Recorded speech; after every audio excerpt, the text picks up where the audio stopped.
Part 1. You will hear a man asking about voluntary work in the village that he has just moved to. First, you have some time to look at questions 1 to 7.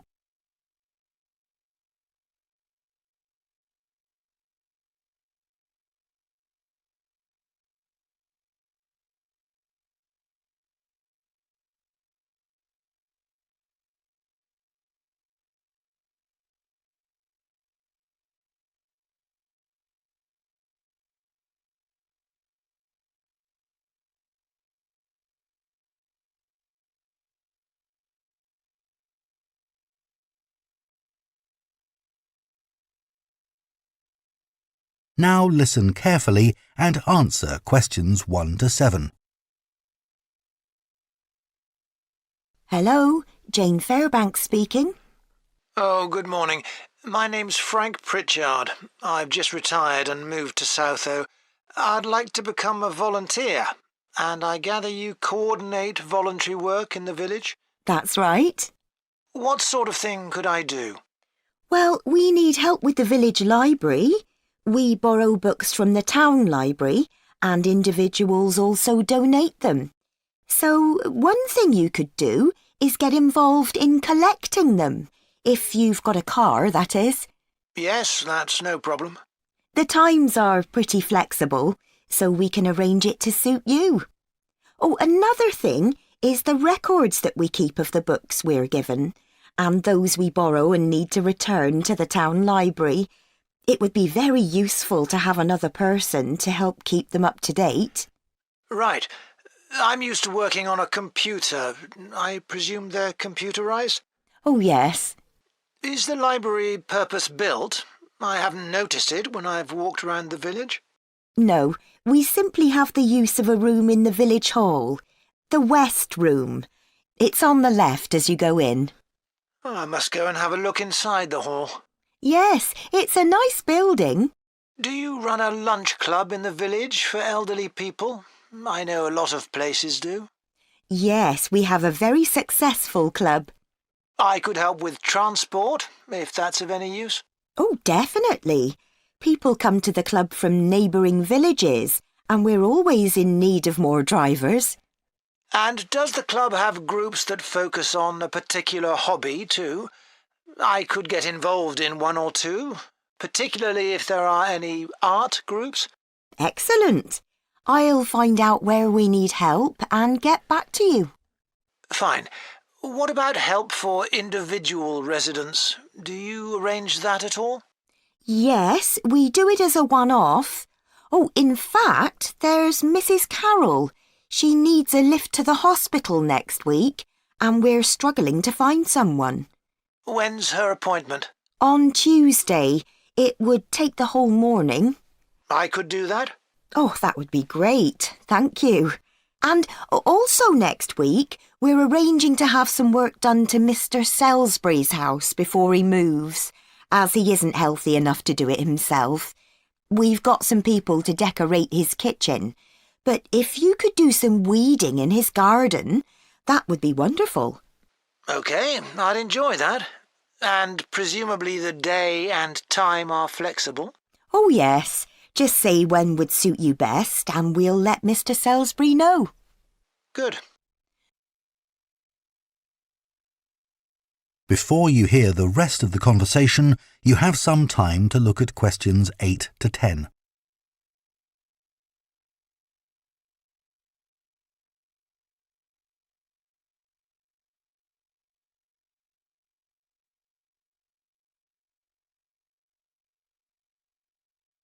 Now listen and answer questions 8 to 10. The volunteers group also organises monthly social events, which is a great way to meet other people, of course. Uh-huh. So next month, on the 19th of October, we're holding a quiz.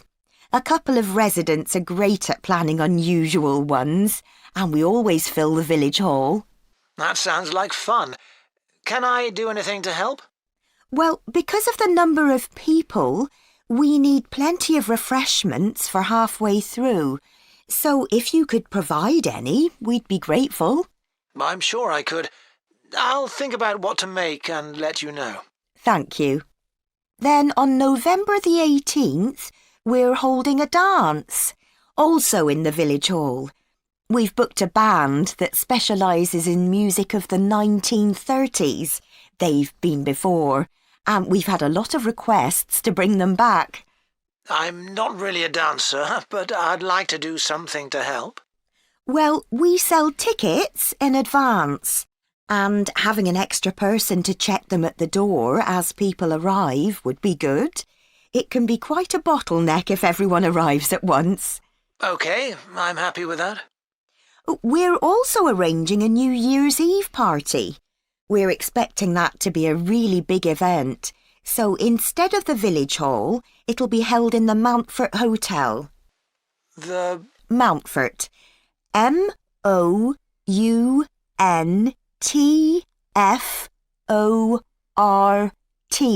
Hotel. It isn't in Southo itself, but it's only a couple of miles away. The hotel will be providing dinner, and we've booked a band. The one thing we haven't got yet is a poster. That isn't something you could do by any chance, is it? Well, actually, yes. Before I retired, I was a graphic designer, so that's right up my street. Oh, perfect. I'll give you the details, and then perhaps you could send me a draft? Of course. That is the end of Part 1. You now have half a minute to check your answers to Part 1.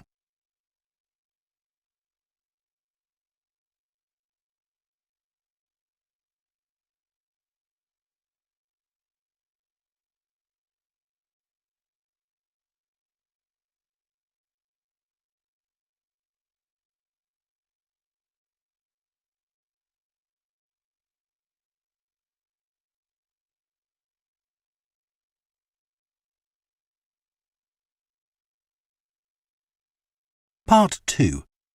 You will hear a guide at a tourist attraction called Oniton Hall talking to a group of visitors. First, you have some time to look at questions 11 to 14.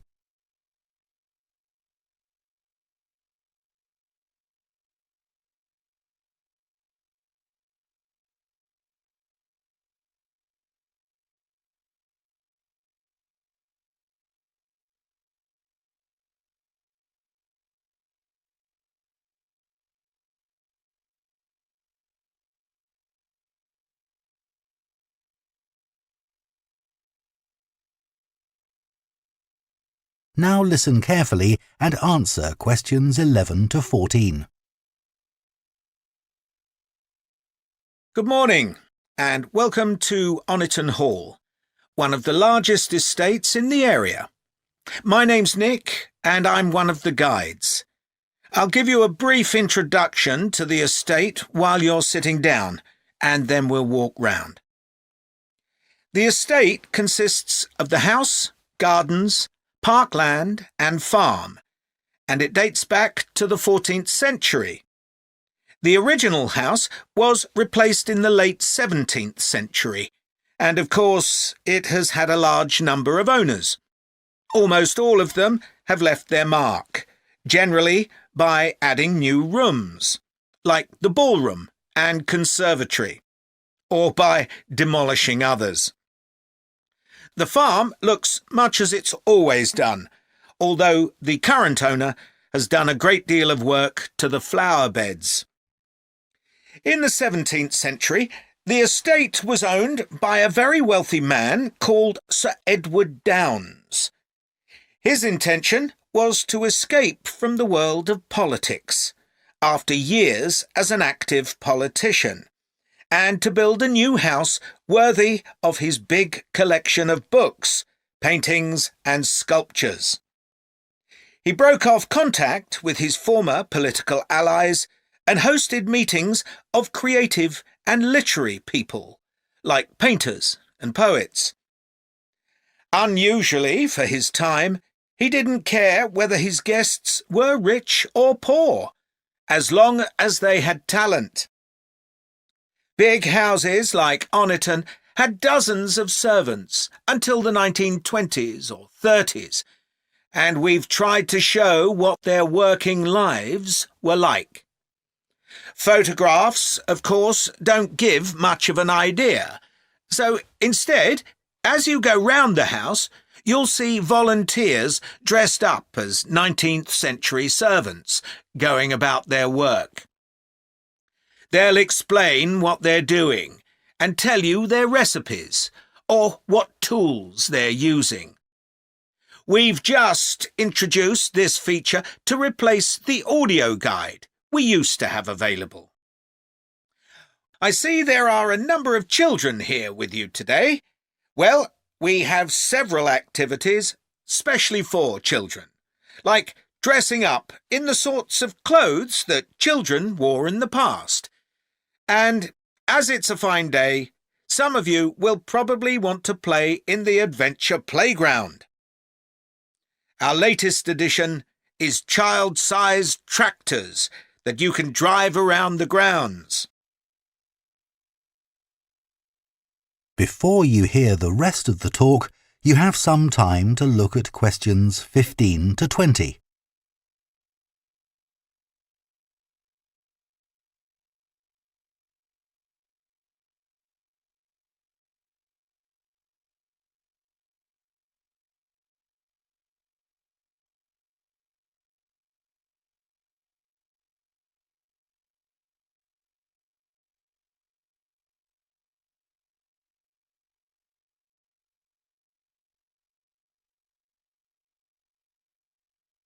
Now listen and answer questions 15 to 20.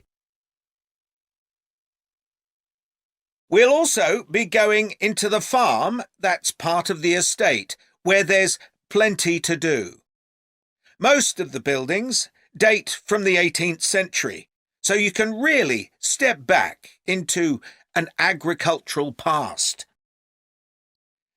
Until recently, the dairy was where milk from the cows was turned into cheese.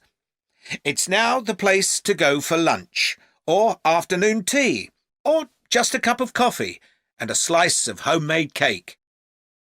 The big stone building that dominates the farm is the large barn, and in here is our collection of agricultural tools. These were used in the past to plough the earth, sow seeds, make gates, and much more. There's a small barn, also made of stone, where you can groom the donkeys and horses to keep their coats clean. They really seem to enjoy having it done, and children love grooming them. The horses no longer live in the stables, which instead is the place to go to buy gifts, books, our own jams and pickles, and clothes and blankets made of wool from our sheep. Outside the shed, which is the only brick building, you can climb into a horse-drawn carriage for a lovely, relaxing tour of the park and farm. The carriages are well over 100 years old. And finally, the parkland, which was laid out in the 18th century with a lake and trees that are now well established. You'll see types of cattle and sheep that are hardly ever found on farms these days. We're helping to preserve them, to stop their numbers falling further. OK, well, if you'd like to come with me, we will start. That is the end of Part 2. You now have half a minute to check your answers to Part 2.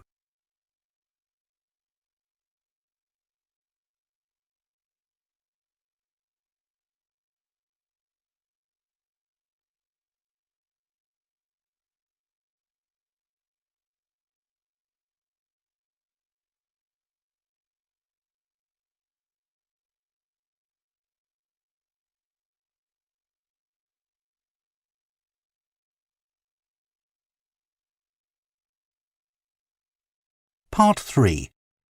You will hear two theatre studies students discussing stage and screen performances of Shakespeare's play Romeo and Juliet. First, you have some time to look at questions 21 and 22.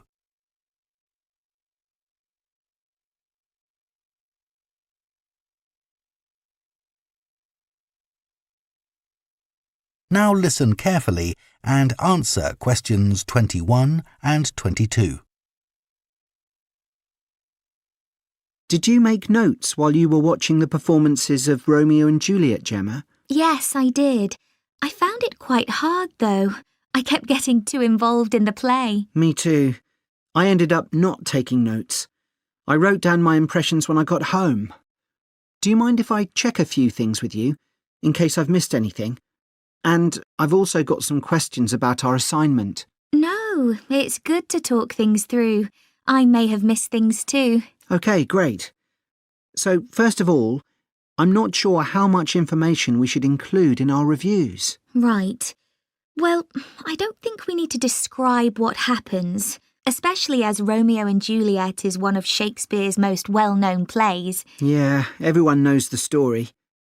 In an essay, we'd focus on the poetry and Shakespeare's use of imagery, etc. But that isn't really relevant in a review. We're supposed to focus on how effective this particular production is. We should say what made it a success or a failure. And part of that means talking about the emotional impact the performance had on us. I think that's important. Yes. And we should definitely mention how well the director handled important bits of the play, like when Romeo climbs onto Juliet's balcony. And the fight between Mercutio and Tybalt. Yes. It would also be interesting to mention the theatre space and how the director used it, but I don't think we'll have space in 800 words. No, OK. That all sounds quite straightforward.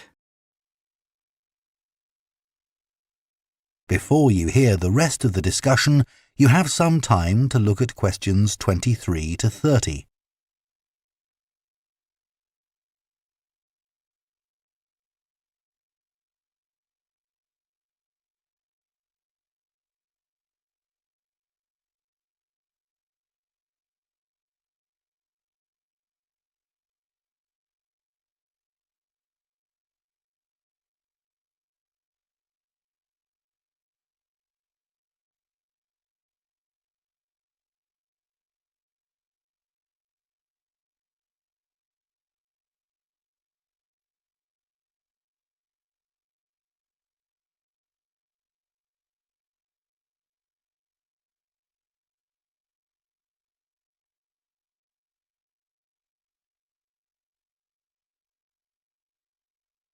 Now listen and answer questions 23 to 30.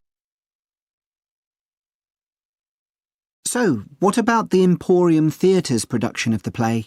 I thought some things worked really well, but there were some problems too. Yeah. What about the set, for example? I think it was visually really stunning. I'd say that was probably the most memorable thing about this production. You're right. The set design was really amazing. But actually, I have seen similar ideas used in other productions. What about the lighting? Some of the scenes were so dimly lit, it was quite hard to see. I didn't dislike it. It helped to change the mood of the quieter scenes. That's a good point. What did you think of the costumes? I was a bit surprised by the contemporary dress, I must say. Yeah, I think it worked well, but I'd assumed it would be more conventional. Me too.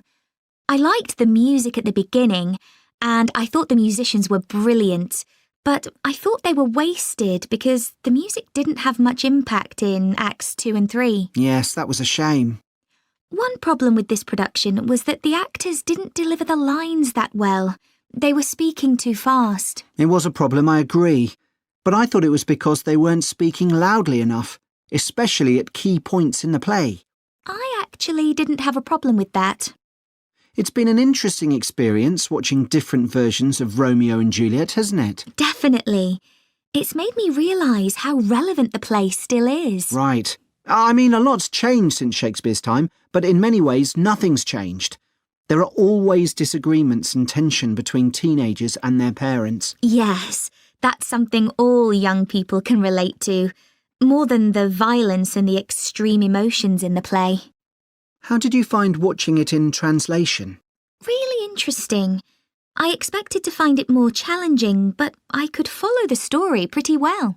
I stopped worrying about not being able to understand all the words and focused on the actors' expressions. The ending's pretty powerful. Yes, that somehow intensified the emotion for me. Did you know Shakespeare's been translated into more languages than any other writer? What's the reason for his international appeal, do you think? I was reading that it's because his plays are about basic themes that people everywhere are familiar with. Yeah, and they can also be understood on different levels. The characters have such depth. Right, which allows directors to experiment and find new angles. That's really important because... That is the end of Part 3. You now have half a minute to check your answers to Part 3.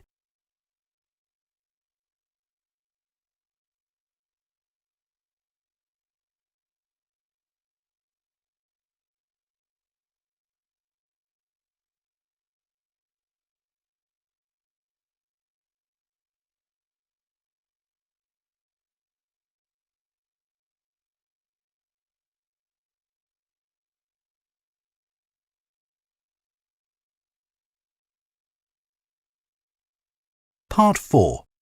You will hear a lecturer on a languages course talking about the impact of digital technology on Icelandic, the native language of Iceland.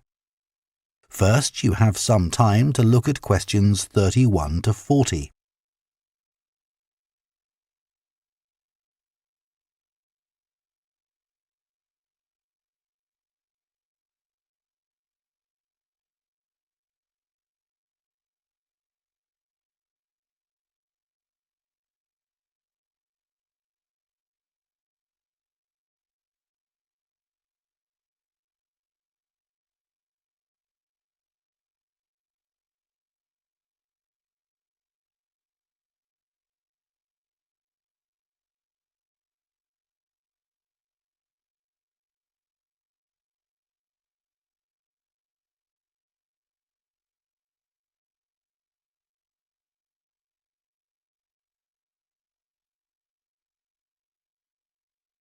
Now listen carefully and answer questions 31 to 40.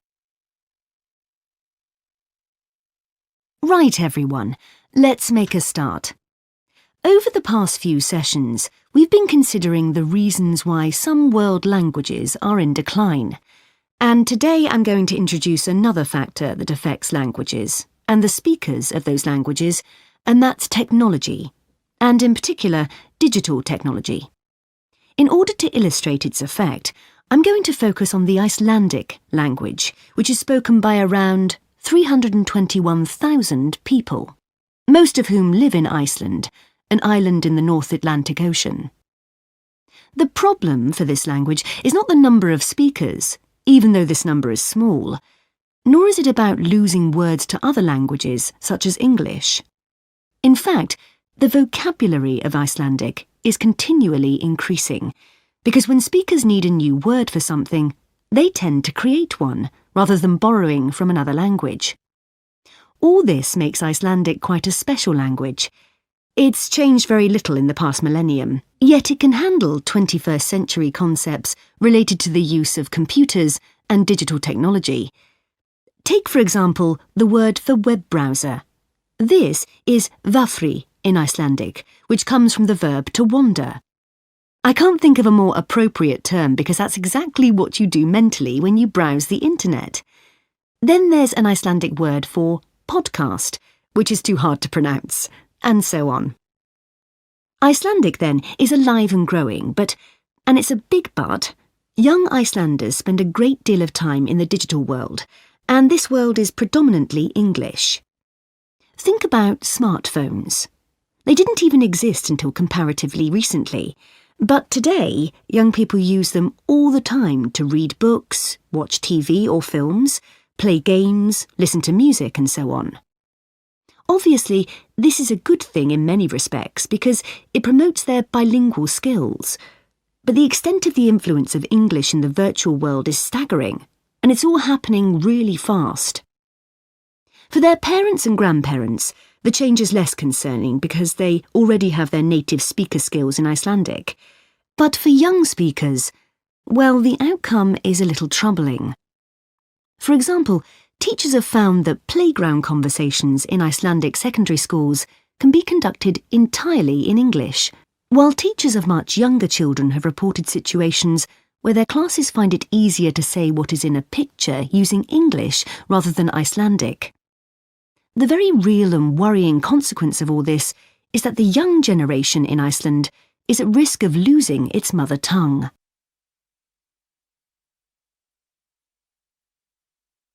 Of course, this is happening to other European languages too. But while internet companies might be willing to offer, say, French options in their systems, it's much harder for them to justify the expense of doing the same for a language that has a population the size of a French town, such as Nice. The other drawback of Icelandic is the grammar, which is significantly more complex than in most languages. At the moment, the tech giants are simply not interested in tackling this. So, what is the Icelandic government doing about this? Well, large sums of money are being allocated to a language technology fund that it is hoped will lead to the development of Icelandic-sourced apps and other social media and digital systems. But clearly this is going to be an uphill struggle. On the positive side, they know that Icelandic is still the official language of education and government. It has survived for well over 1,000 years, and the experts predict that its future in this nation-state is sound and will continue to be so. However, there's no doubt that it's becoming an inevitable second choice in young people's lives. This raises important questions. When you consider how much of the past is tied up in a language, will young Icelanders lose their sense of their own identity? Another issue that concerns the government of Iceland is this. If children are learning two languages through different routes, neither of which they are fully fluent in, will they be able to express themselves properly? That is the end of Part 4. You now have 1 minute to check your answers to Part 4.